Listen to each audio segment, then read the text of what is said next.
Eh bien, bonjour à toutes et à tous. Aujourd'hui, on va voir les connexions au site. Alors, connexion au site, je parle principalement des différentes méthodes de connexion à des sites, en général et sites administratifs.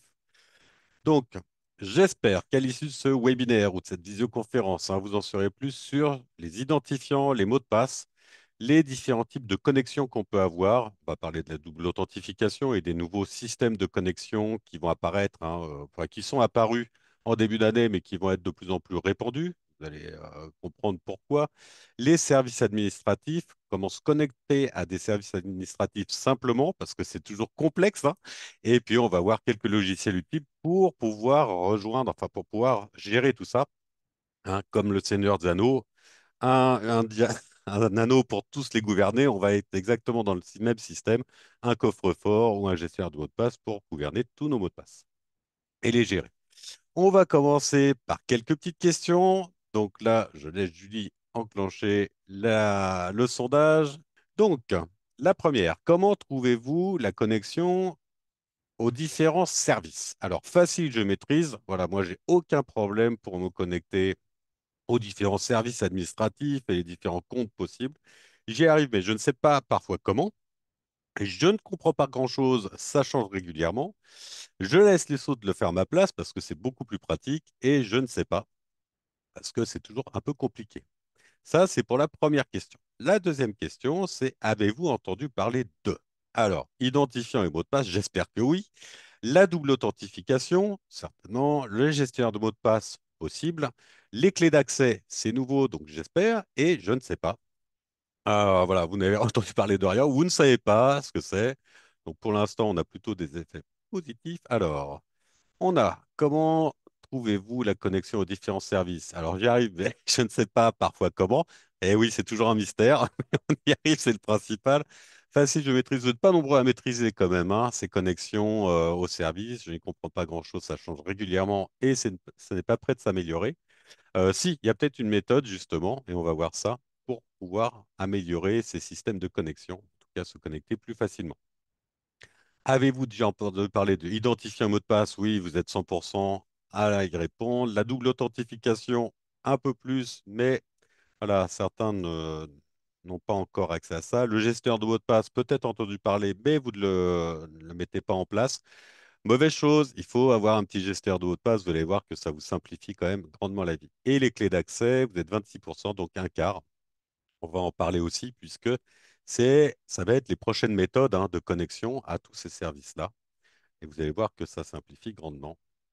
Et vous ne savez pas à personne, donc c'est très bien. Par rapport à la première question, vous êtes quand même en majorité, à 72%, donc presque les trois quarts, à ne pas savoir exactement comment vous connecter aux différents services. Donc ça, c'est pas bien, parce qu'il faut quand même connaître le système.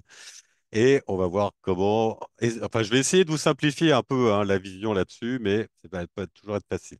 Et vous avez entendu parler effectivement à 78% des gesteurs de mots de passe. J'espère que vous les mettez en place peu à peu parce que c'est vraiment très utile, surtout pour pouvoir les avoir sur tous vos appareils.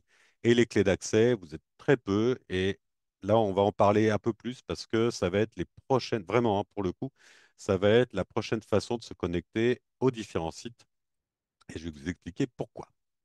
Alors, on va voir, pour quelles raisons on a des identifiants et des mots de passe, les accès simples, les accès complexes. Alors là, ça va être la double authentification, on va parler des clés d'accès.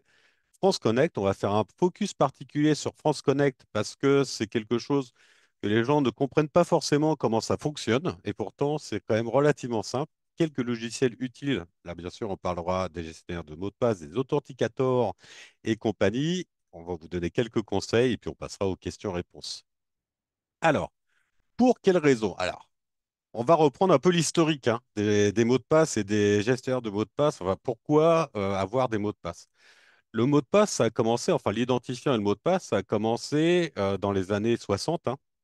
C'est le professeur Fernando Corbato. Alors, à l'époque, en 1960, il n'y avait pas autant d'ordinateurs, de systèmes qu'on a actuellement. Chacun a actuellement un téléphone qui sert d'ordinateur. On a des ordinateurs de partout, des tablettes. En 1960, il y avait un ordinateur pour tout le campus.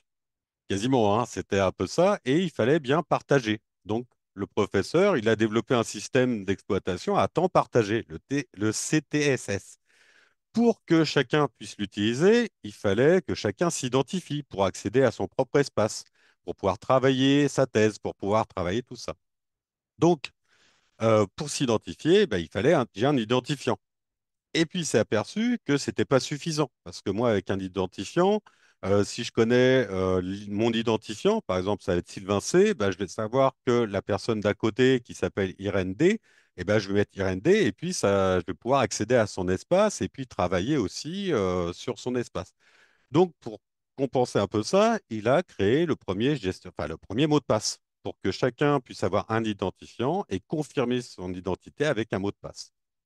Voilà comment c'est arrivé. C'est de là aussi qu'est arrivé le premier pirate, puisque un de ses étudiants a retrouvé, en fait, parce que tous les mots de passe et les identifiants étaient enregistrés sur l'ordinateur dans un espace un peu précis, et cet étudiant a trouvé la liste avec les identifiants et les mots de passe. Donc, il a pu, lui, en dehors de sa session qui était programmée, il a pu se connecter avec différents identifiants et mots de passe, et puis continuer sa thèse qu'il a eue, hein, il n'y a pas eu de souci. 25 ans plus tard, il s'est dénoncé. Bien sûr, on ne lui a pas enlevé son titre parce qu'il a quand même travaillé pour ça, mais il s'est dénoncé, il a expliqué comment il avait fait pour utiliser, donc pour pirater en gros, hein, c'était le premier piratage, si je peux exprimer ainsi, sur des identifiants et des mots de passe. Sauf que, voilà, donc actuellement, hein, malheureusement, on a de plus en plus de mots de passe. Enfin, je vous conseille de ne pas avoir le même. Pourquoi? Parce il est conseillé quand même d'avoir un mot de passe par site, un identifiant et un mot de passe par site. Alors, l'identifiant, en général, on reste quand même dans son mail, hein, parce que ça permet de récupérer son mot de passe, mot de passe oublié. Mais on a de plus en plus d'attaques. Souvent, moi, j'entends, enfin, certaines personnes que j'ai accompagnées, ils ont le même mot de passe pour tous leurs comptes, d'accord? Pour leur mail et puis pour d'autres comptes. Qu'est-ce qui va se passer si un de ces comptes-là se fait pirater? Parce qu'actuellement, les mots de passe, les identifiants et les mots de passe sont enregistrés dans des bases de données. Ces bases de données, il suffit qu'ils soient piratés. Vous avez entendu parler des piratages de Free, des piratages d'Orange, de SFR, c'est assez régulier, hein.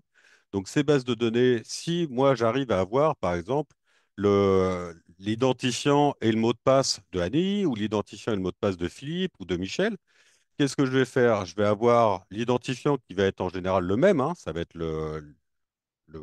l'adresse mail, et ben je vais pouvoir tester comme ça sur plusieurs sites. C'est-à-dire que je vais aller sur Amélie, et puis je vais aller sur les comptes en ligne, je vais aller sur les comptes, on va aller savoir, hein, sur Amazon, sur différents comptes. Comme ça, si la personne n'a pas activé une sécurité supplémentaire, je vais pouvoir aller et puis je vais pouvoir commander à sa place, me faire livrer, enfin, beaucoup de choses qui vont lui nuire. On peut même avoir des usurpations d'identité. Donc, pour chaque compte, il faut un mot de passe différent, obligatoire. Donc, la connexion simple, hein. On est sur l'identifiant et le mot de passe. Donc, vous entrez vos deux données et vous accédez à votre espace client. Pour faire simple, on va aller, par exemple, je crois que j'ai un compte sur France Télé. Voilà, sur France Télévisions. Là, pour le coup, c'est des mots de passe assez simples. Alors, on va continuer. Voilà, tout accepter, on n'a pas trop le choix, si vous voulez voir. Et puis, vous voyez que là, j'ai bien mon identifiant, mon mot de passe. Ceux-là, ils sont déjà enregistrés dans mon navigateur. Donc, avec un identifiant et un mot de passe, je peux me connecter à la chaîne télé sans aucun problème. D'accord? On est dans le plus simple possible. C'est-à-dire que là, il n'y a pas de données spécifiques, j'ai pas d'abonnement, j'ai pas, à la rigueur, je peux recréer mon compte. Qu'est-ce qu'il va savoir dans mon espace France Télé? Il n'y a pas grand-chose, hein. On peut pas avoir les catégories préférées de ce qu'on veut regarder, si on veut regarder des choses et puis reprendre des replays. Voilà, mais c'est tout ce qu'on a, hein. Les informations personnelles, vous voyez que moi, à la rigueur, j'ai un code postal et puis c'est tout ce que j'ai, hein. On n'a pas de connexion, on n'a pas de choses beaucoup plus graves que ça. Donc, effectivement, ces comptes-là ne nécessitent pas une authentification supplémentaire, en tout cas une protection supplémentaire. On est vraiment simple d'utilisation, très peu de sécurité. OK. Par contre, ça marche que pour ces comptes où on n'a pas de données vraiment personnelles, où on n'a pas d'abonnement. À partir du moment où vous rentrez un abonnement, on va dire une carte bleue ou des données beaucoup plus précises, hein, ça peut être Doctolib, ça peut être des choses comme ça, il faut absolument augmenter la sécurité. Et pour ça, on va avoir la troisième étape, hein, qui va valider votre authentification, c'est-à-dire valider votre connexion par la double authentification. Qu'est-ce que c'est? C'est quand vous allez rentrer votre identifiant et votre mot de passe, vous allez recevoir sur votre téléphone ou par mail ou en tout cas une application d'identification un code qui vous permettra de vous connecter et de valider que c'est bien vous qui essayez de vous connecter. Alors, le téléphone, quand on reçoit un SMS, sachez que le SMS n'est pas le moyen de communication le plus sécurisé. Donc, moi, je vous conseille soit effectivement peut-être par une adresse mail secondaire de pouvoir recevoir ce code-là, soit par une application d'identification. Alors, les applications d'identification, on va voir c'est lesquelles. Vous allez voir, c'est pas très dur. Il faut être un peu vif, mais c'est pas très dur à utiliser.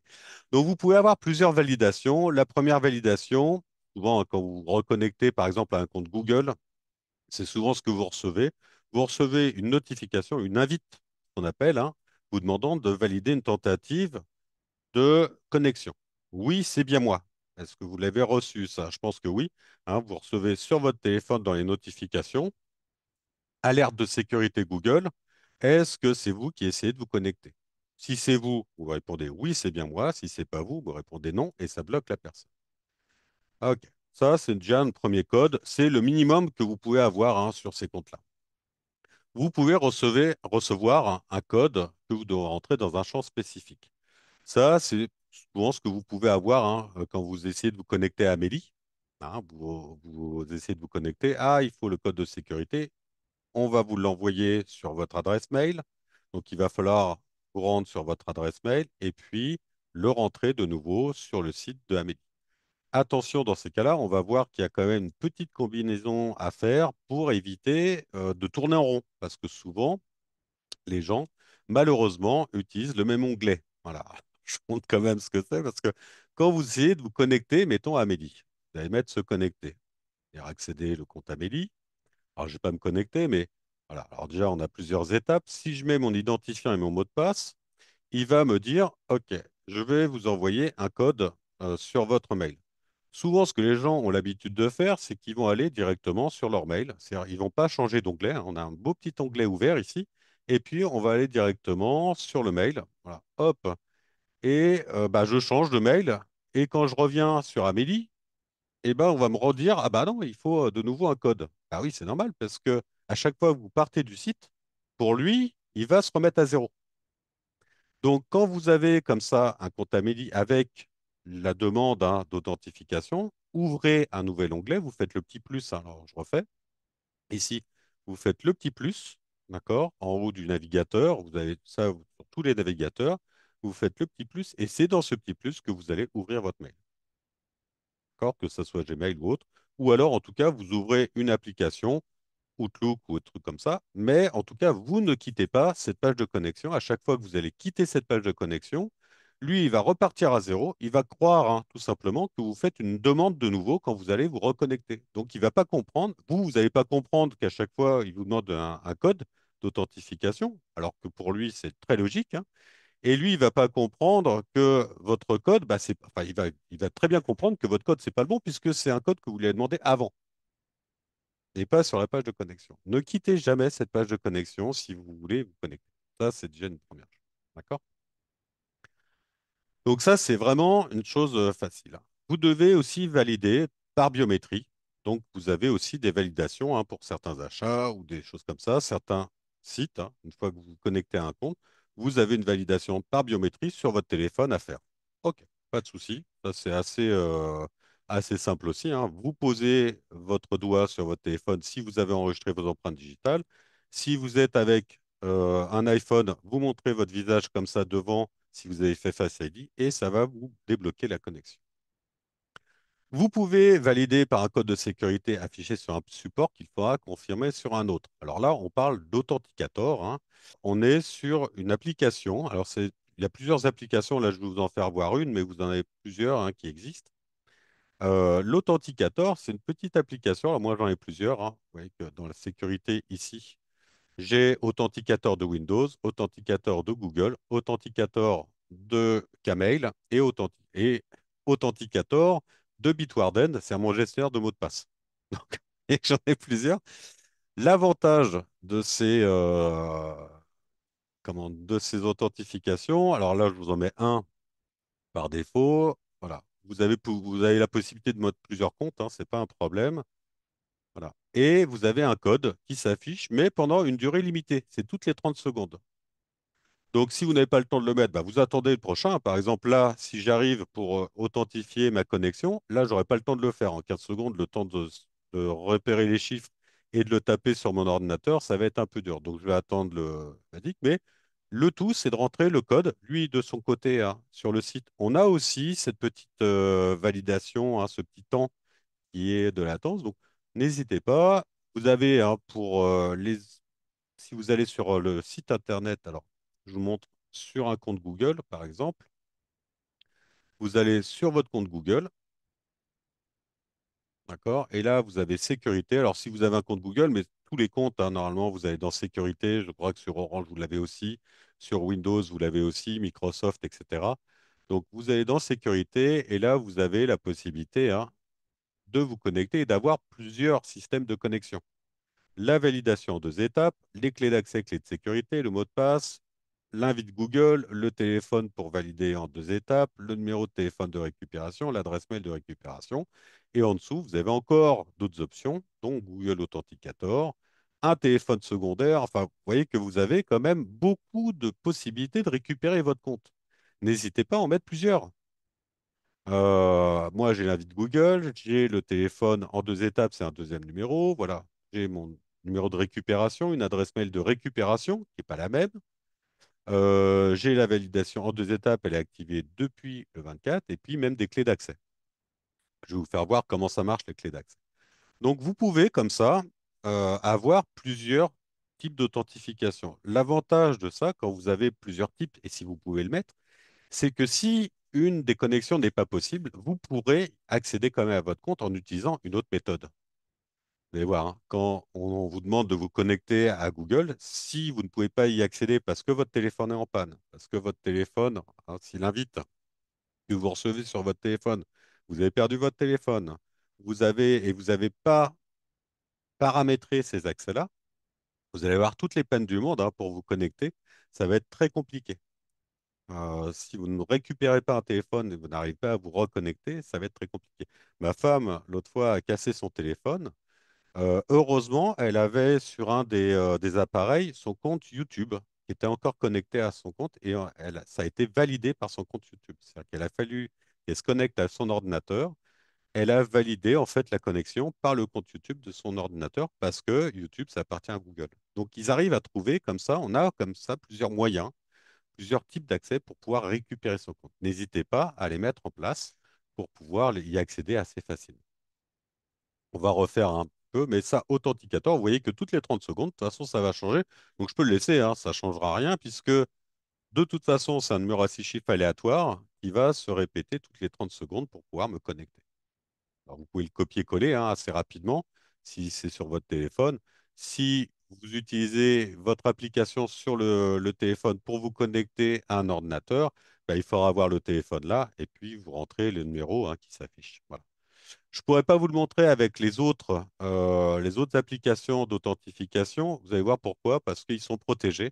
Ça veut dire que si j'ouvre, par exemple, l'Authenticator de là, bah, vous n'allez rien voir. Vous n'allez plus rien voir parce que ça vous protège. En fait, c'est protégé de possibilité, hein, de voir l'écran en tant que partage d'écran. Donc, c'est une sécurité en plus. La Camel, c'est un peu différent. C'est le seul, hein, que je suis arrivé à ouvrir, mais bon. Voilà, ça, c'est une des possibilités pour pouvoir justement vous connecter assez facilement et surtout sécuriser l'accès à votre. Vous pouvez aussi insérer des codes de secours issus de la liste de codes pouvant être utilisés en cas de perte. Alors ça, je vous conseille aussi de l'afficher et de l'éditer.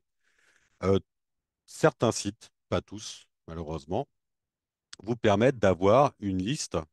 Alors voilà, les codes de secours, hein, on a bien ici tout en bas. les codes de secours. Si je clique dessus, alors il va me demander, hein, bien sûr, mon mot de passe. Pourquoi? Parce qu'il faut absolument avoir, dès que vous avez fait une modification sur votre compte, que ce soit un Google, parfois d'autres, hein, ils vont vous demander votre validation, enfin, que vous réauthentifiez par votre mot de passe. Donc là, je vais aller mettre mon mot de passe, je vais ouvrir, hop, pour ailleurs, s'il veut bien. Hop, et là, je vais juste le copier-coller pour que ça soit rapide. Et c'est pas le bon mot de passe, super. Alors là, je suis bien. Et ben, je vais essayer une autre méthode. Et vous voyez que ici, ben, je peux avoir une autre méthode. Je peux utiliser mes clés d'accès ou autre. On va aller utiliser ma clé d'accès. La clé d'accès, je voulais y venir plus tard, mais là, pour le coup, j'en viens plus tôt. Donc, moi, il ouvre ma clé d'accès est enregistrée dans mon gestionnaire de mot de passe. Donc, je vais pouvoir rentrer dans mon gestionnaire de mot de passe. Je vais le déverrouiller. Voilà. Et là, j'ai bien ma clé d'accès. Donc, c'est quoi une clé d'accès? Je vous expliquer après, mais je vais pouvoir accéder. Donc, vous voyez que le fait de paramétrer comme ça plusieurs possibilités, ça me permet d'obtenir, enfin, d'accéder à mon compte, même si mon mot de passe n'est pas bon. J'ai mal copié. Donc, on peut obtenir comme ça des codes de secours. Vous allez voir que c'est une liste incomplète. Là, on a 10 codes de secours restants et on peut les régénérer. Vous avez 10 possibilités, hein, de pouvoir justement récupérer les comptes par cet intermédiaire. Je vous conseille de télécharger les codes ou d'imprimer les codes et de bien les ranger dans un petit dossier bien à l'abri pour éviter qu'on les trouve. Hein, vous pouvez les régénérer de temps en temps. Voilà. Il ne faut pas hésiter à régénérer des codes de secours. Ça va être des codes de secours aléatoires, donc pourquoi pas. Bien sûr, je vais les supprimer, comme ça vous ne pourrez pas avoir accès en cas de capture d'écran. Hein. Donc, voilà, je vais pas me faire avoir. Mais alors c'est un compte tutoriel, hein, de toute façon, il n'y a pas grand-chose dessus. Mais voilà, ça c'est une possibilité aussi de récupérer ces comptes-là. N'hésitez pas à aller voir dans tous les paramètres de sécurité de vos différents comptes pour pouvoir augmenter la sécurité de tous ces comptes-là. La clé d'accès. Alors vous avez vu que j'ai utilisé la clé d'accès. La clé d'accès, bizarrement, hein, j'ai pas eu de mot de passe particulier à donner. En fait, la clé d'accès, qu'est-ce que c'est? C'est que vous allez en avoir, hein, de plus en plus si vous vous demandez des clés d'accès d'application, des clés d'accès ou clés de sécurité. En fait, à l'inscription sur un site ou un service, ça va créer deux clés cryptées. Une clé publique qui est sur le site, d'accord? Ça va être une clé qui ne va pas changer et une clé privée qui va être uniquement sur votre support ou dans votre gestionnaire de mots de passe. Cette clé privée, elle va être encodée de façon assez énorme et elle ne va être possible que elle va être générée que pour cet appareil ou ce compte. D'accord? Donc en gros, vous allez avoir une clé publique. Donc sur le site, ça va générer une clé privé qui va se connecter directement sur ce site-là. D'accord? Il va pouvoir définir que pour telle personne, c'est telle clé privée. Ok. Pourquoi c'est intéressant comme validation et pourquoi c'est un peu plus sécurisé? C'est que vous n'avez pas sur le site même, hein, dans la base de données, vos mots de passe ou votre clé de privé puisque c'est sur votre support à vous. Ça se met juste, en fait, ça se connecte simplement grâce à ces deux codes qui viennent se joindre. Donc, le site, par exemple Google ou autre, hein, n'auront accès à rien à part, eux, ils vous donnent la clé privée, enfin la clé publique, et puis ils savent qu'avec cette clé publique, vous avez tel appareil connecté et puis le compte, hein, connecté.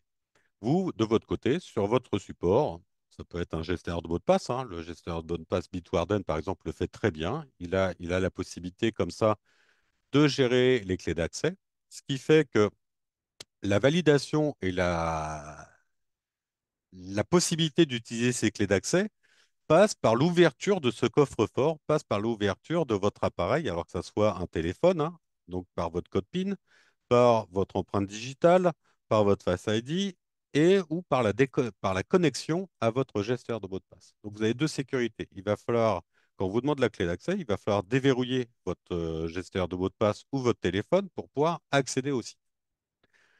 Donc en gros, votre téléphone ou votre gestionnaire de mot de passe va servir de déclencheur pour pouvoir vous connecter au site. J'espère que c'est assez clair. C'est pas toujours évident, hein. Ouais, c'est moyen. J'ai bien senti. D'accord. On va refaire la démonstration. D'accord. Je vais simplement me déconnecter. Donc, je suis bien déconnecté au niveau de mon site. D'accord. Là, j'ai pas la possibilité, hein. Si je vais sur Google, vous allez voir. Voilà. Ici, Gmail, il va me demander de me connecter. OK. Donc, je vais sélectionner mon compte, le compte de connexion. Et puis, au lieu d'afficher le mot de passe, je vais essayer une autre méthode.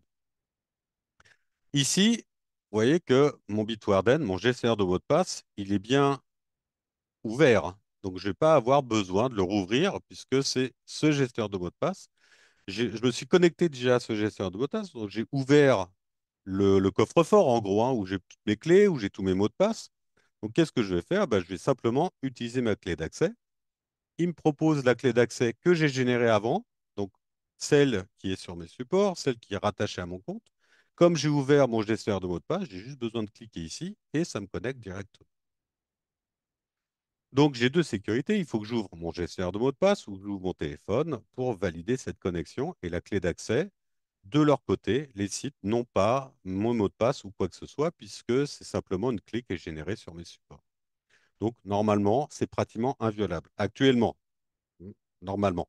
Hein, je mets toujours avec des pincettes parce qu'on sait très bien que tous ces systèmes-là, la plupart hein, des possibilités de se faire pirater, ça vient de vous, enfin ça vient de nous.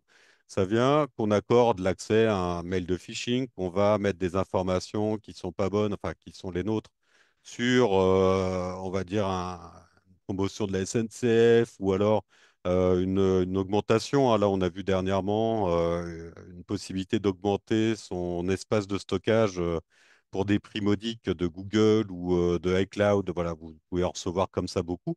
Si effectivement vous donnez des informations là-dedans, vous risquez de télécharger aussi malheureusement des programmes espions qui vont pouvoir avoir accès à tout ça. Mais en tout cas, c'est une des meilleurs accès. Alors, les clés d'accès, vous allez en entendre de plus en plus parler parce que ça a été mis en place, ça a mis beaucoup de temps pour être mis en place. Pourquoi? Parce que Apple était un peu réticent à ça. Il voulait garder quand même son gestionnaire de mots de passe. Et puis, on avait ce problème de, OK, mais si je change de téléphone, vu que ma clé d'accès, c'est uniquement sur un support, comment je vais faire? Et puis, les gestionnaires de mots de passe, comme Bitwarden, s'y ont mis. Et là, on va pouvoir effectivement avoir la gestion des clés d'accès assez facile. Donc, le gestionnaire de mots de passe, clé d'accès, bah, ça vous permet, par exemple, comme Bitwarden, alors j'en parle beaucoup, mais c'est vraiment un open source gratuit donc, et qui est vraiment très efficace, qui se met à jour, auquel on peut avoir aussi la double authentification avec hein, l'application Authenticator de Bitwarden sur son téléphone. Donc, il renforce la sécurité aussi au fur et à mesure et ils évoluent très bien au fur et à mesure. Donc ça, c'est le fait de le mettre dans un gestionnaire de mot de passe. En plus, ça sécurise et vous pouvez le mettre sur tous les supports. Donc une fois que vous avez créé cette clé d'accès avec ce site, vous pouvez l'utiliser sur votre téléphone, vous pouvez l'utiliser puisque c'est créé dans votre gestionnaire de mot de passe et pas sur l'appareil même. Donc c'est assez pratique. Moi, si j'ai besoin de me connecter avec mon téléphone sur le compte, hein, plutôt, ça va être la même chose. Je vais devoir ouvrir mon gestionnaire de mot de passe. Je vais mettre mon empreinte digitale pour valider et ça va me connecter directement. Donc c'est vrai que c'est un peu contraignant parce qu'on a plusieurs étapes à passer, mais une fois qu'on est habitué à ce genre d'étapes, c'est quand même plus sécurisant hein, de savoir que nos mots de passe et notre connexion soient quand même sécurisés. On entend beaucoup parler hein, d'usurpation d'identité, de choses comme ça. Donc, autant le faire dès le départ.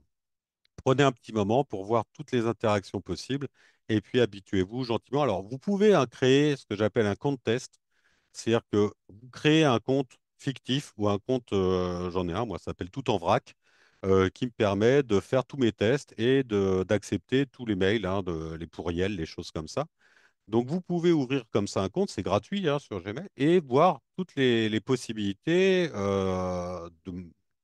comment, d'augmenter la sécurité de ces mots de passe. Et une fois que vous êtes habitué à utiliser des méthodes, vous pouvez l'appliquer comme ça sur votre compte. Alors, sur Gmail, sur Outlook, sur différents moyens. Hein. De toute façon, vous l'avez aussi, cette double authentification sur quasiment tous les sites. Hein. Quand vous allez sur Microsoft, ça devient même très compliqué parce qu'à chaque fois que vous essayez de vous connecter, vous avez quatre, cinq codes qui vous arrivent. Chaque fois que vous faites une action, vous recevez un code sur votre mail en vous disant, ouais, voilà, c'est ce code-là qu'il faut mettre. OK. Et puis, il ne faut pas partir, il faut laisser ouvert les fenêtres. Voilà. Pareil, si vous voulez ouvrir plusieurs fenêtres, ok, vous avez plusieurs fenêtres côte à côte. Si vous êtes sous Windows 11 ou même sous Windows 10, ici, quand vous êtes sur Windows, il suffit de mettre votre petit icône, enfin votre petit curseur en haut, et vous voyez que vous avez plusieurs mises en page. Donc, il suffit que je mette mon curseur ici et je vais pouvoir, hop, j'ai la moitié de la page ouverte d'un côté, je vais pouvoir ouvrir l'autre moitié de l'autre côté. D'accord? Et comme ça, je peux avoir mes deux fenêtres côte à côte. Vous avez la même possibilité hein, sur Windows 10. Il suffit de prendre la fenêtre. Voilà, vous prenez la fenêtre et vous la mettez sur le côté. Vous voyez que quand vous la mettez sur le côté, vous avez un petit carré qui s'affiche sur la moitié de l'écran. Voilà, et ça vous permet, si vous lâchez, ça prend la moitié de l'écran. Donc n'hésitez pas. Sur Mac, c'est un peu différent parce que les fenêtres ne sont pas ouvertes en général au maximum. Donc vous pouvez le faire assez facilement. Voilà. Donc là, je suis connecté. Ok, je vais le faire pas maintenant. Je suis bien revenu sur mon compte. J'ai aucun problème. J'ai bien une alerte de sécurité, hein. Là, on a des codes de secours validés. Vous voyez qu'à chaque fois, on va avoir comme ça des alertes de sécurité ou l'équipe de compte Microsoft, voilà, les comptes de sécurité, hein. Et là, c'est pareil, hein. Euh, c'est assez lourd. Si vous voulez vous connecter à Microsoft, on va faire le test, hein. Voilà. Alors, sans copilote, si c'est possible. Voilà, parce que ça, il nous le propose à tout va. Alors, c'est pas, j'ai rien contre copilote, mais là, c'est pas pour le coup, j'en ai pas besoin.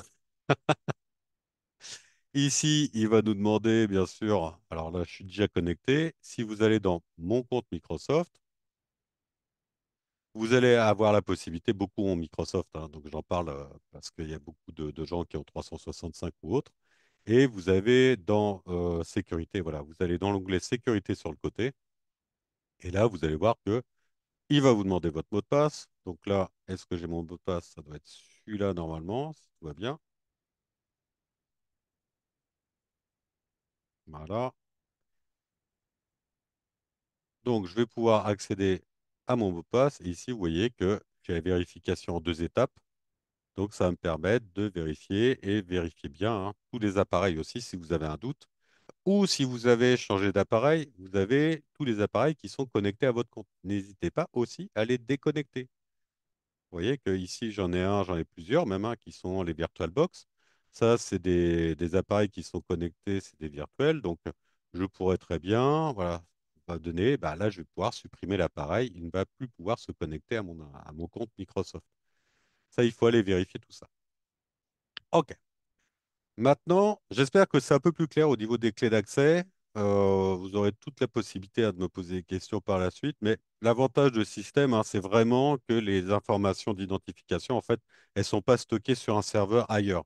Elles sont disséminées. Vous avez une partie, le serveur a une autre partie qui est publique, hein, donc qui est accessible à tout le monde, et c'est simplement cette connexion, cette génération de clés sur votre support qui va faire que vous pouvez accepter, enfin, qui va mettre en lien en fait votre compte avec cette clé d'accès et uniquement avec cette clé d'accès. Et tout ça, ça va être sur votre support ou sur votre gestionnaire de mot de passe. Donc, c'est très important de le.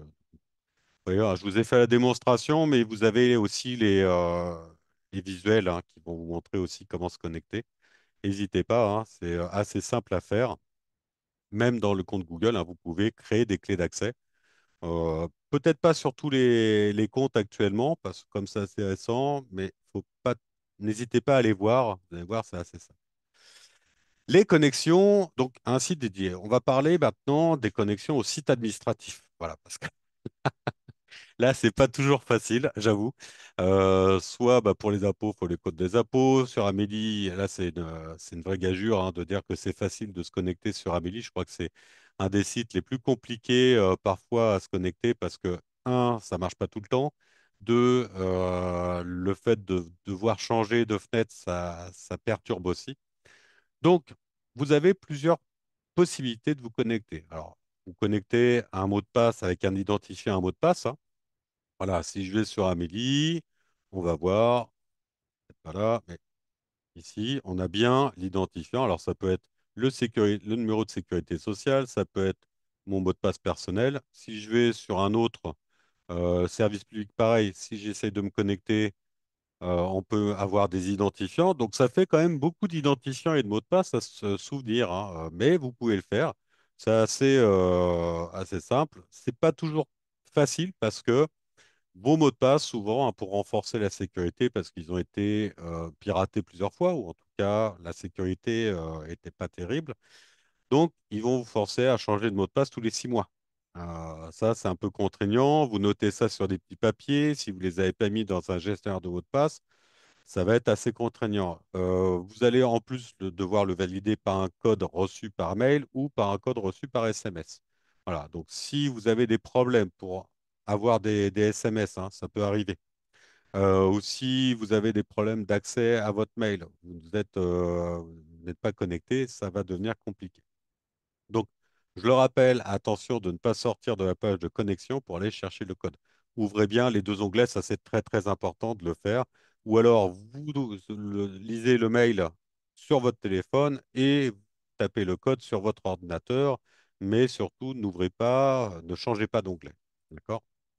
Je le répète bien ici, hein. Faut que ça rentre bien dans la tête. Mais c'est vraiment une contrainte possible. Vous avez donc cette possibilité, hein. Vous avez la première possibilité, c'est de connecter avec un email et un mot de passe. Bien sûr, il vous faudra un email. Ça va être votre identifiant unique, hein, il n'y a pas de problème. Par contre, le mot de passe, il faudra le changer pour chaque compte. Donc, ça risque d'être un peu prenant. Donc, mais avec ça, je vais pouvoir effectivement me connecter aux allocations familiales.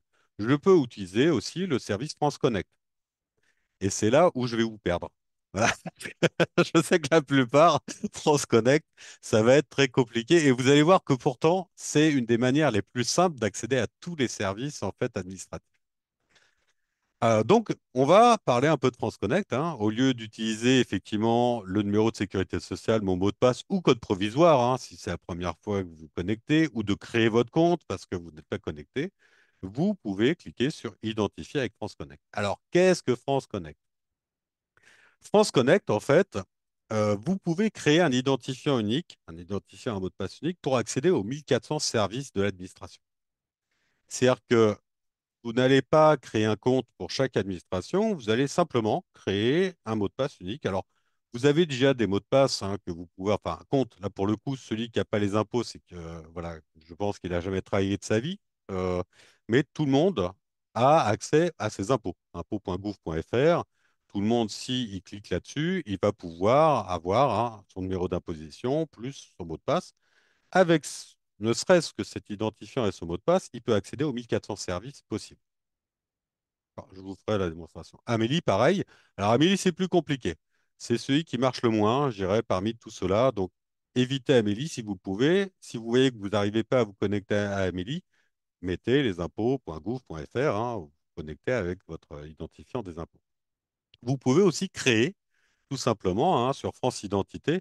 Voilà, si je vais sur France Identité, hop, bien sûr, c'est loupé. Je vais trop loin. On va aller ensemble hein, sur France Identité. Voilà, France Identité, prouver son identité en ligne pour maîtriser la diffusion. On va pouvoir créer comme ça un compte unique. Et avec ce compte-là, bah, on va pouvoir même le mettre par téléphone. On va pouvoir prouver son identité. On peut mettre son permis de conduire, sa carte d'identité. On peut créer un justificatif d'identité si on nous le demande, hein, pour la SNCF par exemple. Ça peut être utilisé pour la SNCF. Si vous n'avez pas l'accès à votre billet ou vous avez oublié votre billet, vous pouvez y accéder avec en prouvant votre identité. Vous pouvez éviter aussi, enfin vous pouvez vous connecter aussi à tous les services France Connect. C'est-à-dire que ça vous permet d'avoir un identifiant, un compte unique pour accéder à tous ces services. Je vais vous faire la démonstration. Alors pour le coup, je vais être obligé de me déconnecter, enfin de me connecter ailleurs, puisque malheureusement, il n'y a pas de compte test. Donc je vais être obligé de me connecter à mon compte personnel. Donc pour le coup, je vous demanderai de ne pas faire de copie d'écran, bien sûr, hein. Alors, je vous montre simplement ça, hein. Je vais essayer de me connecter. Alors, vous voyez que, par exemple, sur Hans, hein, pour l'immatriculation, permis de conduire, ou sur, voilà, ici, je suis sur servicepublic.fr, hein. Je peux le faire sur Amélie, hein. Je peux me connecter aussi si je vais avec compte Amélie. Je peux me connecter aussi avec avec France Connect. Info retraite, ça c'est celui dont je voulais vous parler, justement. On va se connecter aussi là-dessus. Et je peux me connecter, voilà, j'accède à mon compte Info retraite et je peux me connecter à France Connect si je n'ai pas de code spécifique. Donc, on va faire ça, hein. Je vais demander, par exemple, sur service public, je vais cliquer sur m'identifier avec France Connect. D'accord? Et là, je vais avoir le choix. Quel est l'identifiant et le mot de passe que je veux utiliser? Alors, est-ce que c'est de l'identité numérique? Est-ce que c'est France Identité, dont je vous parlais? Ben moi, je vais utiliser impôt.gouv parce que je n'ai pas créé de France Identité. Pour le coup, je m'en vais, juste quelques secondes, voilà, et je vais m'identifier. Une fois connecté, OK, je suis là. Voilà. Il me dit bien, OK, c'est Sylvain Bernard, voilà. Et là, je me suis connecté avec mon compte des impôts, hein, et je peux continuer sur le service public. L'avantage, hein, de ça, c'est que vous savez exactement quelles sont vos données qui sont traitées par le service. Et chaque donnée est différente. Je suis bien sur mon compte, donc je vais pouvoir accéder à tout mon compte. Je peux faire la même chose, hein, si j'ai envie d'aller sur Ant et je me mets connecté avec se connecter. Je peux faire exactement la même chose. Vous voyez, France Connect. Normalement, comme je suis connecté, il me prend déjà, vous voyez, que tout de suite, il me reconnaît. Si je vais sur Amélie, on doit voir la même chose, peut-être pas Amélie, mais sur sur mes infos. Alors, c'est info-retraite.fr. Si je m'identifie avec France Connect, vu que je suis déjà identifié sur mon navigateur, je vais pouvoir cliquer dessus et il me dit, voilà, c'est bien vous, ok, c'est moi, et les données transmises, si je mets un petit plus ici, je sais que c'est mon nom de naissance, mon nom d'usage, mon prénom, mon sexe, ma date de naissance, mon lieu de naissance, mon pays de naissance et mon adresse email qui vont être partagés avec ce site-là. Donc, le seul identifiant de mes impôts ou de France Identité, hein, peu importe ce que vous utilisez, va me permettre de me connecter et de pouvoir valider, hein, sur France Titre, sur Service Public, sur Amélie, sur ma retraite. Voilà. Là, on est bien. Je vais continuer sur mon compte retraite et vous allez voir que j'ai accès à toutes mes informations. Voilà, on est bien, hein, sur mon compte retraite. Ici, je suis bien connecté à mon nom et mon prénom. Et je vais pouvoir voir ma carrière, voir mes régimes de retraite auxquels j'ai cotisé. Pour ça, Florence en parlait tout à l'heure, c'est un site qui peut être intéressant pour ceux qui ont du mal à se repérer, hein, sur les caisses de retraite, les régimes de retraite. Pourquoi? Parce que quand vous accédez à votre carrière ou l'estimation de la retraite ou autre, vous avez des informations ici, mes régimes de retraite ou ma carrière ou mes démarches. Voilà, demander à ma retraite. Vous pouvez demander votre version directement ici. Vous avez mes paiements retraite, vous avez mon départ retraite, vous avez toutes les informations qui concernent votre retraite. Donc ça, c'est pas mal. Alors, je ne vais pas estimer ma retraite, mais voilà, si je vois ma carrière ou mes régimes de retraite, là, j'ai tous les régimes de retraite. Et ce qui est intéressant aussi, c'est qu'on a les coordonnées. On a un numéro de téléphone pour pouvoir les joindre. Donc ça, c'est pas toujours évident, hein, sur les sites de trouver ces informations-là. Donc là, vous l'avez sur un seul et même site. Donc pourquoi pas. Mais en tout cas, vous voyez qu'avec un seul identifiant, donc là, c'est en l'occurrence celui de mes impôts, mais ça pourrait être faire une spécificité, hein. Ça peut être vraiment, je vais ouvrir identité numérique ou une des connexions possibles. Je peux accéder comme ça à l'ensemble de mes services, aux 1400 services administratifs. Donc, France Connect, en fait, c'est un système qui simplifie effectivement l'accès à tous ces services-là avec un seul identifiant. Si vous n'avez pas de compte, par exemple, moi, j'avais pas de compte, hein, au départ, j'avais pas créé de compte sur info.retraite. Je me suis juste, quand je vois France Connect, je peux y accéder sans avoir besoin de créer un compte puisqu'il me reconnaît, il reconnaît toutes les informations. Donc, on peut accéder à des services de citoyenneté, de logement, de transport, de santé, de travail et d'argent.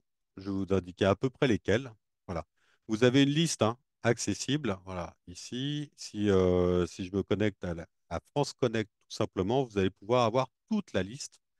Euh, Marqué France Connect. Si je le tape bien, c'est mieux. D'accord? Et vous allez pouvoir avoir la liste incomplète normalement des démarches. Voilà, vous pouvez même déposer plainte, hein. Alors, c'est où? Je crois que c'est en haut. Hop, France Connect. Voilà, le principe, comment l'utiliser. Je choisis. Et là, vous pouvez avoir normalement toute la liste. Voilà. Ça, faut que je le fasse pour que je le retrouve plus. C'est assez terrible. Alors, je vais aller prendre tout simplement. la liste que j'avais fait ailleurs et je vais coller. Voilà, comme ça va être plus simple. Hop, et comme ça, je vous montrerai toute la liste parce que là, pour le coup, c'est quand même 1400 sites et ça peut aider beaucoup de gens, hein, surtout à pouvoir accéder à ces administrations-là. Alors, et ok, je copie le lien et je vais le coller directement ici. C'est plus pratique. Voilà, nos services. Et ça marche pas. Eh ben, ils ont pu, bravo. Bravo France Connect, hein. Ils ont changé depuis le temps. Voilà, aide. Alors, consulter les services. Eh ben, écoutez, on va pas pouvoir le voir parce qu'il parle plus de ça. C'est sympathique. Alors, on pouvait y accéder, hein, à tous les services, mais le lien que j'avais mis ne fonctionne plus, donc c'est parfait. Ça m'arrange principalement. Alors, peut-être là. Non, bah, en tout cas, voilà, n'hésitez pas, ils ont peut-être changé, hein. Mais en tout cas, vous pouvez comme ça, tableau de bord France Connect, alors, peut-être là.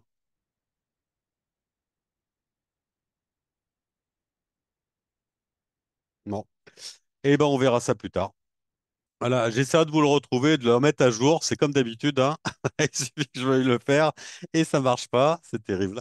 Donc, vous avez, hein, toute la liste normalement. Je vais peut-être essayer liste service France Connect. Alors, peut-être qu'ils ont développé ou alors il y en a qui sont plus accessibles. Donc, c'est toujours simplement au service public. Oh. Non, bah on revient toujours au même. Donc, vous voyez que c'est assez terrible. Mais en tout cas, moi, je vous avais mis la liste normalement dans mon petit support. Voilà, donc vous pouvez accéder aux impôts, déclarer des fraudes, les droits sociaux, tout ce qui est passeport, identité, carte d'identité, services administratifs en général, hein, prendre rendez-vous même avec votre mairie. Les attestations, couverture des droits, tout ce qui est santé, donc puisque vous pouvez vous connecter avec Amélie, vos retraites, etc. Les transports, voilà, vous pouvez faire des cartes grises, les cessions de véhicules, tout ça en ligne grâce à cet identifiant unique. Les retraites, hein, comme je vous ai fait voir. La famille, Amélie, la CAF, les écoles, les droits sociaux, j'y reviens, hein, France Travail, la métropole, les énergies, tout ce qui est NJ, etc. Vous pouvez aussi utiliser votre identifiant France Connect. C'est rattaché à vos informations, donc à tout ça, et même les logements, hein. Alors, Visal, c'est la possibilité d'avoir des cautions pour certains logements. Alors, si je retourne dessus, voilà, je vais peut-être aller voir un peu, mais vous pouvez ici, vous voyez que j'ai mes documents administratifs, mes infos personnelles, donc je peux demander comme ça des documents administratifs. Alors, bien sûr, il faut recevoir un code, mais vous pouvez comme ça avoir énormément tous ces services-là, en fait, hein, qui sont mis à disposition dans France Service, tous les services de Amélie, tous les services, en fait, dès que vous voyez France Connect, vous pouvez vous identifier avec votre numéro d'imposition, avec votre numéro Amélie, ou créer tout simplement un des codes sur la possibilité, hein, sur un des comptes que je vous ai marqué. Donc, ça peut être effectivement le compte impôt.gouv.fr. Vous pouvez utiliser cet identifiant, vous pouvez utiliser Amélie, vous pouvez utiliser l'identité numérique de la Poste, hein. C'est une identité, alors ça va vous demander de certifier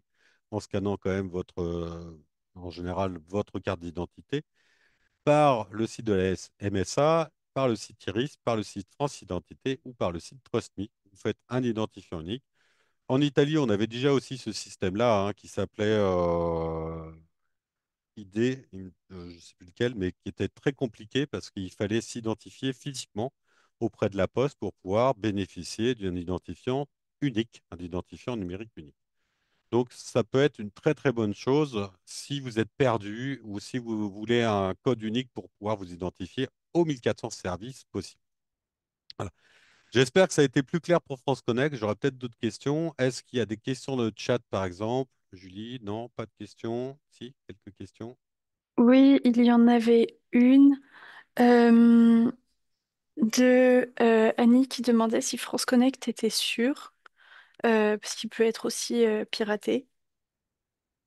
Alors, en général, comme c'est des identifiants, en fait, ça met en lien, hein, c'est un moyen de se connecter avec un identifiant qui est normalement sécurisé. L'impôt.gouv.fr ou Amélie, en général, pour pouvoir se connecter, vous allez avoir plusieurs étapes, hein. C'est-à-dire qu'il va falloir rentrer votre identifiant, votre mot de passe, etc. Après, si le site des impôts est pas avec l'identifiant de vos impôts n'est pas sécurisé, voit-on.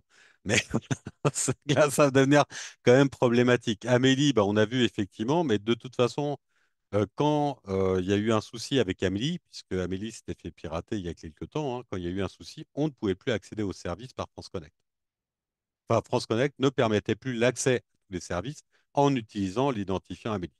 Le temps qui règle ça, le temps de remodifier votre mot de passe. Donc, France Connect, c'est un moyen, en fait, de se connecter à ces différents services avec un identifiant. Alors, France Identité, normalement, il est très sécurisé, hein, puisque ça va vraiment, c'est pour éviter les usurpations d'identité. Donc, j'espère que c'est quand même très sécurisé.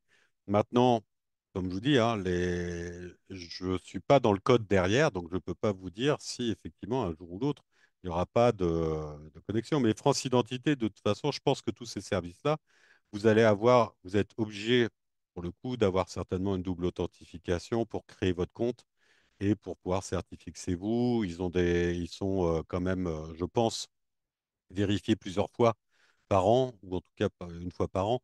Je sais que Bitwarden, il est audité une fois par an, hein, par tous les services de protection, comme qui passent par l'ANSSI, par différents services comme ça. Donc, pourquoi pas? Enfin, voilà. Sinon, ça serait quand même dommage de pouvoir améliorer, enfin, pouvoir vous dire, voilà, utilisez ce service-là et puis vous ne puissiez pas le faire. Si je vais sur France Identité, voilà, on se connecte. Hein, si je vais sur, on va dire, TrustMe, par exemple, hein, qui est un autre service, alors, je y aller directement, parce qu'il ne veut pas, je pense. Aujourd'hui, ils ne mettent pas. Hein. Voilà, identité numérique. À mon avis, on doit avoir quand même des sécurités. Si je vais en dessous pour voir la sécurisation, je pense qu'on va avoir toutes les possibilités. Comment ça marche à propos? Questions fréquentes. Est-ce que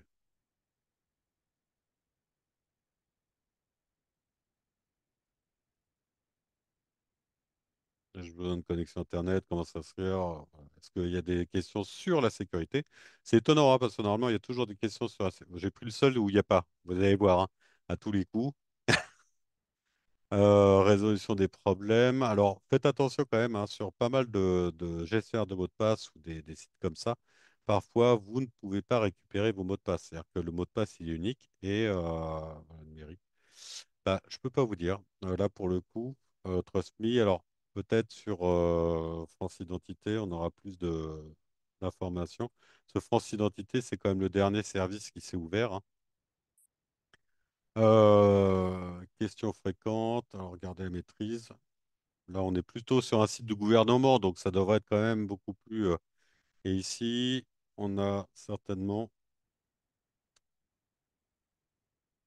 identifié, certifié.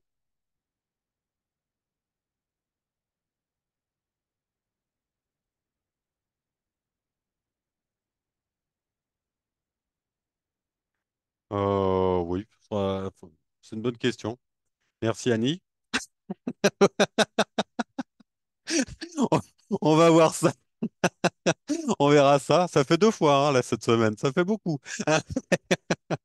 Non, non, on va voir ça, mais effectivement, logiquement, hein, ils sont quand même audités régulièrement. En plus, voilà, c'est financé par enfin, ouais, c'est pas parce que c'est financé par le gouvernement que forcément c'est un gage de, de certitude, mais bon, je pense il suffit de mettre certification ou conformité, sécurité et puis France Identité. Peut-être que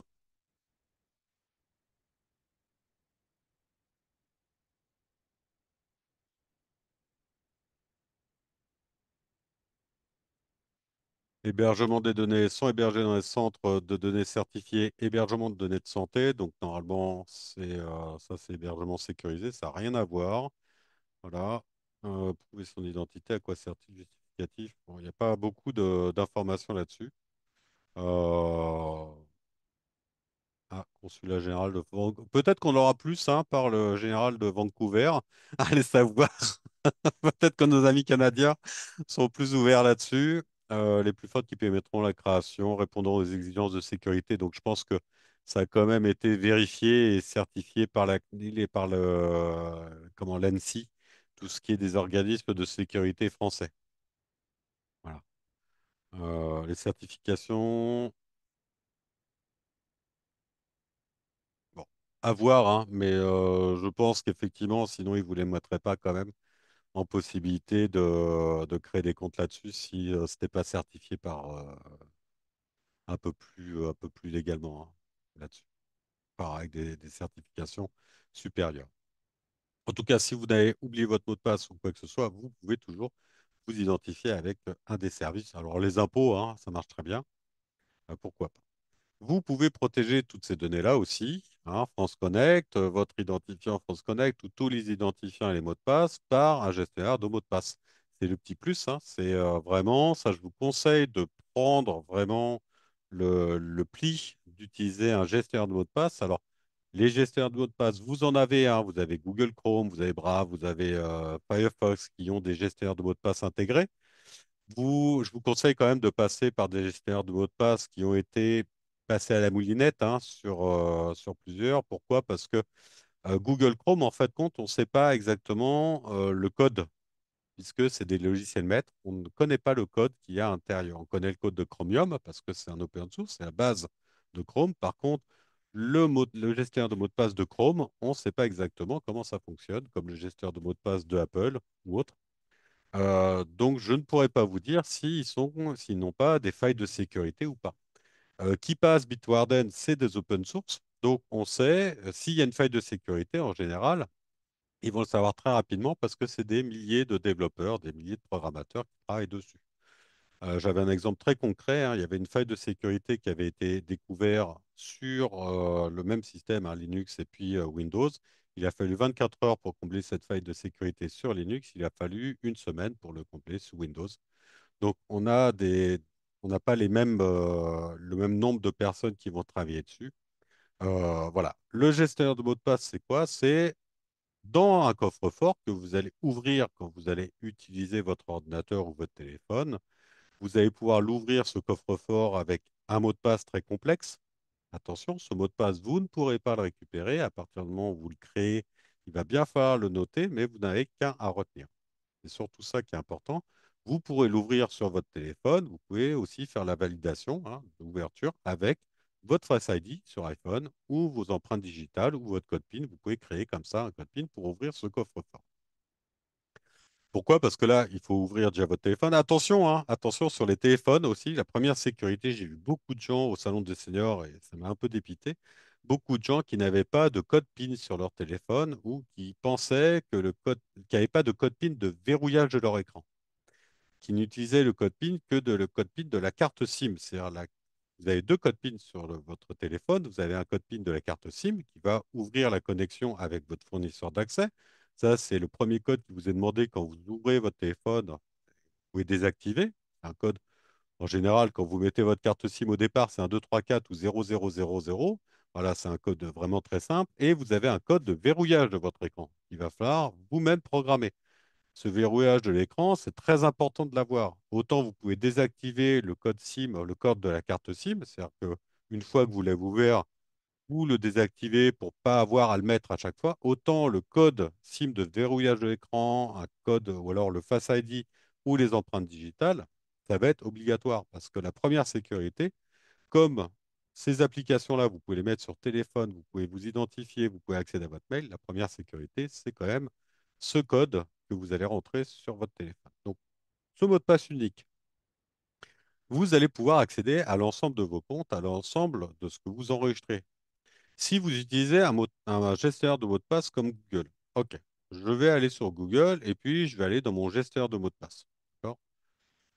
OK, je vais aller avoir le gestionnaire de mot de passe, hein. J'ai plusieurs mots de passe enregistrés, sauf que si je veux créer un mot de passe, si je veux ajouter un mot de passe, on va me demander un site. C'est-à-dire que je ne peux créer d'identifiant et de mot de passe que pour un site. C'est-à-dire que uniquement sur Internet et qui va être uniquement sur Google. C'est-à-dire que ces mots de passe, après, je peux les mettre ailleurs. Mais si je mets, par exemple, ordinateur, vous allez voir qu'il ne va pas me le prendre, hein. Voilà. Ou alors là, ils sont améliorés. Voilà. Vous voulez dire ordinateur.com. C'est-à-dire qu'il faut obligatoirement que ça soit associé à une URL. Chose que mon gestionnaire de mots de passe, si je vais dans mon gestionnaire de mots de passe, je peux avoir plusieurs types d'enregistrements. Je peux avoir mes cartes d'identité, je peux avoir une identité, une note, voire une clé, hein, de sécurité, des cartes de paiement. Je peux mettre un identifiant. Voilà. Je peux avoir dans un gestionnaire de mots de passe plusieurs types de sécurisation et plusieurs types d'enregistrements possibles. C'est-à-dire que là-dessus, je peux mettre une note. D'accord? Je vais créer une note, une nouvelle note. Voilà, je vais créer une nouvelle note. Et puis dans cette nouvelle note, le nom de l'élément, bah, ça va être ouverture ordinateur. Voilà, parce qu'on n'y pense jamais. Mais vous avez un code pour ouvrir votre ordinateur. Si vous ne le laissez pas, bah, ça va être compliqué. Vous pouvez créer un dossier dans lequel le ranger. Et puis la note, bah, ça va être un code PIN, par exemple, pour pouvoir savoir. Et comme ça, si vous accordez l'accès à ce gestionnaire à vos descendants ou à votre proche. Parce qu'on ne sait jamais, hein, en cas d'inactivité prolongée, hein, si je peux m'exprimer ainsi, ça peut être quand même une bonne chose que la personne qui vit avec vous, ou en tout cas vos enfants, puissent accéder à votre ordinateur pour pouvoir faire les démarches nécessaires ou récupérer des photos ou des choses comme ça, ou à votre téléphone. Et là, je vais pouvoir enregistrer tout simplement. Donc, je vais bien avoir plusieurs types d'éléments, chose qu'un gestionnaire ne peut pas faire, un gestionnaire de navigateur ne pourra pas faire. Ce gestionnaire de mots de passe, je peux le retrouver aussi, hein, sur mon téléphone. Donc, voilà, si je vais sur mon téléphone, je mets en grand, j'ai bien mon gestionnaire Bitwarden qui est là et je peux avoir de la même façon. Alors là, il ne s'affiche pas, vous voyez que ça me protège aussi de partage, malheureusement, mais je peux avoir plusieurs comptes. C'est-à-dire que rien ne vous empêche d'avoir un compte personnel, un compte professionnel, un compte associatif et que vous pouvez partager comme ça à plusieurs. Voilà. Donc, gestionnaire de mots de passe, important de l'avoir, d'autant plus que dans ces gestionnaires de mots de passe, vous pouvez accéder à beaucoup d'informations. Voilà. Là, je vais pouvoir le détacher. Là, je vais le mettre en grand pour que vous voyez bien. Je vais aller en arrière plusieurs fois. Et ici, je peux aller dans Paramètres et vous allez voir qu'au niveau de la sécurisation de mon compte, je peux le déverrouiller par biométrie. Donc, très pratique sur téléphone. Je peux le déverrouiller par un code PIN si j'ai envie de pas avoir le mot de passe très complexe à déverrouiller à chaque fois. Alors attention, hein, à la première connexion, il vous sera demandé le mot de passe complet. Après, vous pourrez le débloquer comme un téléphone avec votre identité, avec votre Face ID, mais à la première connexion, de toute façon, pour bien valider, il faudra votre mot de passe complet. Je peux choisir un délai d'expiration pour le fermer automatiquement, hein. C'est-à-dire qu'au redémarrage du navigateur, il va être verrouillé. Mais je peux lui dire, bah, il sera déconnecté complètement. Moi, je le verrouille simplement. Comme ça garde mon compte, mais je vais pouvoir simplement mettre mon mot de passe. Et puis, bah, j'ai l'authentification à deux facteurs et je peux changer mon mot de passe principal. C'est la seule façon de changer votre mot de passe principal, c'est d'aller directement dans l'application. Vous ne pourrez pas le récupérer autrement. D'accord? Mais voilà. Et les serveurs, si vous allez, alors sur KeePass, vous enregistrez la base de données là où vous voulez. Donc, rien ne vous empêche d'enregistrer la base de données dans une clé USB, sur un disque dur, etc. Attention toutefois, faites toujours une sauvegarde en plus, parce que si c'est sur votre ordinateur, vous ne pourrez pas, si votre clé a un problème, vous ne pourriez pas y accéder. Si votre disque dur crame, vous ne pourrez plus y accéder, donc vous ne pourrez plus accéder à tous les mots de passe qui sont enregistrés dans cette base de données. D'accord? Donc, cette base de données, par contre, vous pouvez la mettre à jour régulièrement, hein, quand vous utilisez KeePass, vous pouvez très bien la mettre à jour régulièrement ou la stocker sur un cloud, un drive. D'accord? Puisque cette base de données va être cryptée. Donc, de toute façon, elle ne pourra pas être lisible si on ne rentre pas le mot de passe principal, très complexe. Et là, je vous conseille plusieurs dizaines de caractères, hein, une phrase complexe, 25 caractères. Voilà, au moins, vous la connaîtrez. Sur l'ordinateur, l'avantage, hein, de ces, par exemple, de Bitwarden, mais vous en avez d'autres, hein, vous avez d'autres services, hein, de gestionnaire de mots de passe qui existent.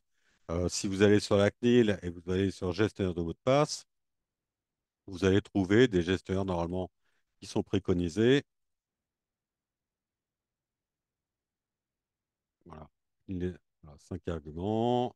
Voilà, pour adopter la gestionnaire de mots de passe. Voilà, ils vous disent exactement ce qu'il faut. Alors peut-être qu'ils ont, bah voilà, ils ont plus de gestionnaire qui vous conseillent, si, comme qui passe. Voilà, certains gestionnaires sont des logiciels installés sur votre ordinateur. Après, ils vous laissent le choix hein, d'utiliser un gestionnaire tel que vous voulez. Voilà. Ici, l'avantage, hein, quand vous avez un gestionnaire aussi, c'est le type de données que vous pouvez enregistrer et vous pouvez l'utiliser sur tous les supports. La base de données est enregistrée sur un cloud qui se situe en Europe. Donc, vous pouvez décider comme ça de l'enregistrer en Europe. Ça va protéger davantage vos données. Hein, parce que vous avez deux choix. Quand vous créez un identifiant, faites bien attention à ça. Si vous créez un compte sur Bitwarden ou un autre, hein, vérifiez que les bases de données soient bien en Europe, quand même, on ne sait jamais. Actuellement, on a quand même quelques petites difficultés internationales, donc évitez quand même toute possibilité de se faire autrement. Voilà. Ici, on va commencer et vous voyez qu'ici, ce qu'on vous demande, c'est quel est le serveur que vous préférez. Le .com, c'est aux États-Unis, c'est en dehors. Le .eu, c'est en Europe. Donc choisissez bien si vous créez un mot de passe avec Bitwarden ou avec d'autres, hein, de bien vérifier que la base de données soit bien en Europe. Les gestionnaires de mots de passe, ils vous encodent enfin, ils vous encodent votre mot de passe, votre identifiant. Toutes les données, en fait, quand vous créez un compte, sont encodées avant d'être envoyées dans la base de données. Donc, sans le mot de passe principal, on ne peut pas lire les données. Donc, même si la base de données est piratée, de toute façon, on ne pourra pas savoir votre mot de passe, puisqu'il n'y a que vous qui puissiez le connaître, puisqu'il n'est pas enregistré chez eux. C'est pour ça que vous ne pouvez pas le récupérer. C'est parce qu'il n'est pas enregistré. Donc, si vous perdez ce mot de passe-là, terminé, vous ne pouvez plus accéder à aucune donnée. D'accord? Mais c'est parce qu'il n'est pas enregistré ce mot de passe, tout simplement.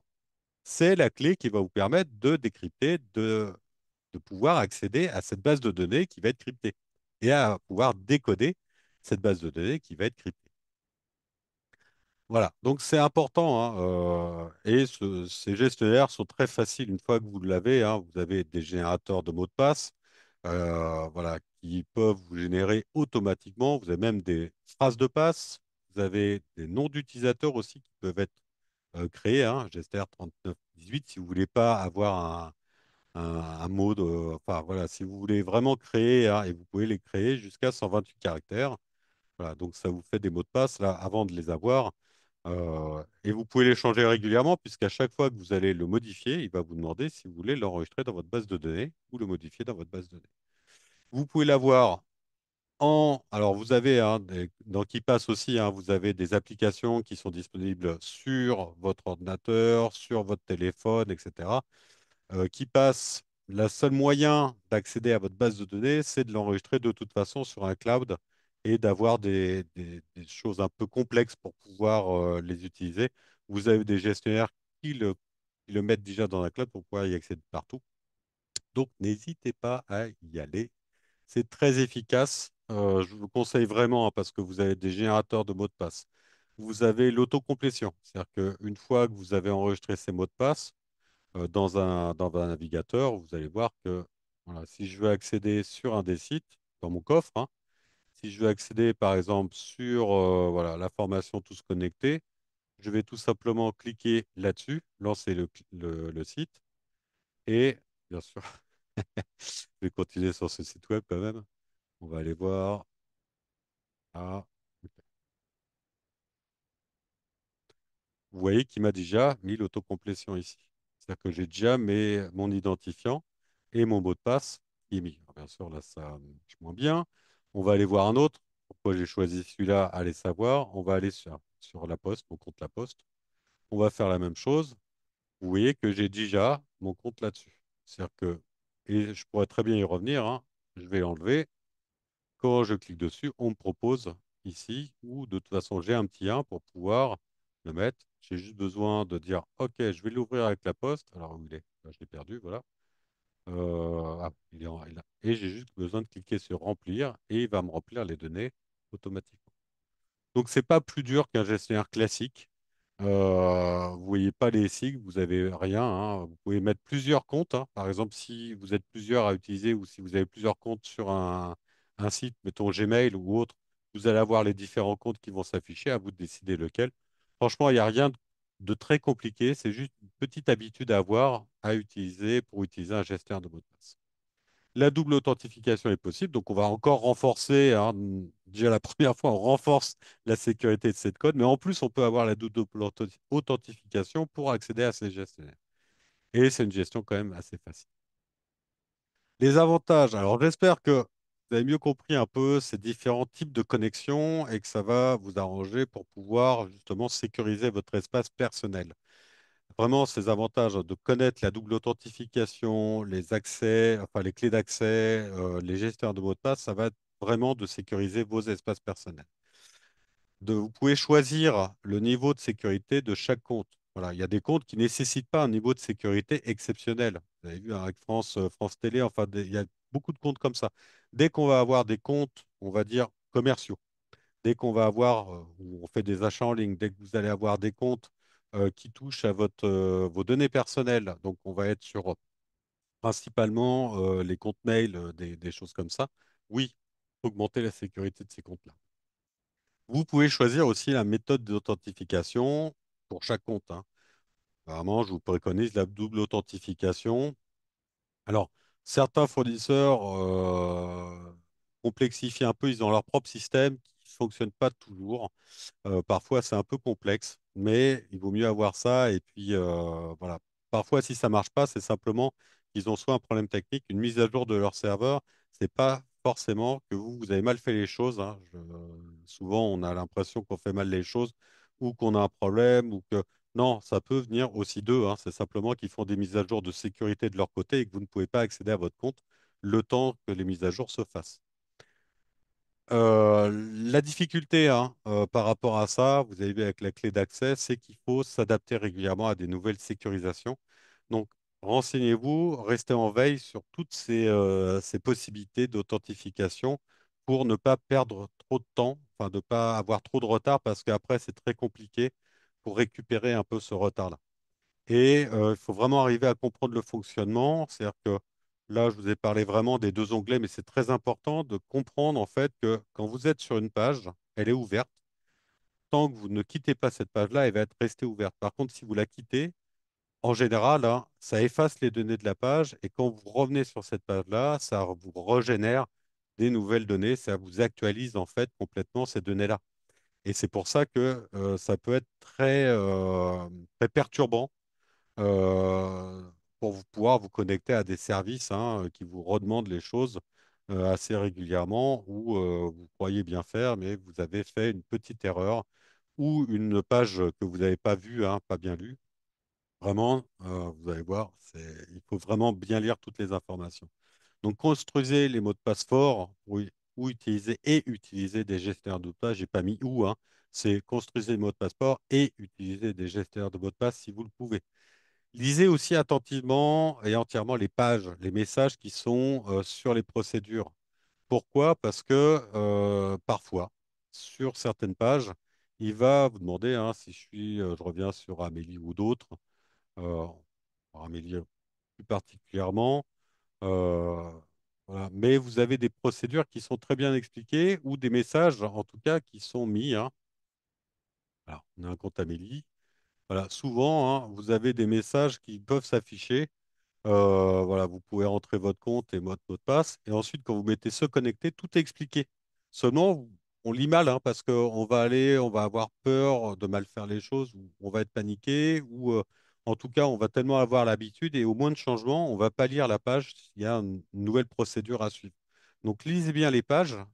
Lisez bien les informations qui sont sur ces pages-là. Souvent, hein, c'est un problème aussi de lecture.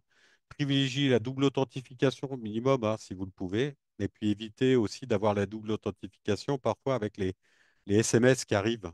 Si vous pouvez éviter ça, plutôt les invites, c'est pas mieux. Authenticator, c'est encore mieux. C'est plus contraignant, mais ça renforce vraiment puisque toutes les 30 secondes, vous avez des codes qui changent.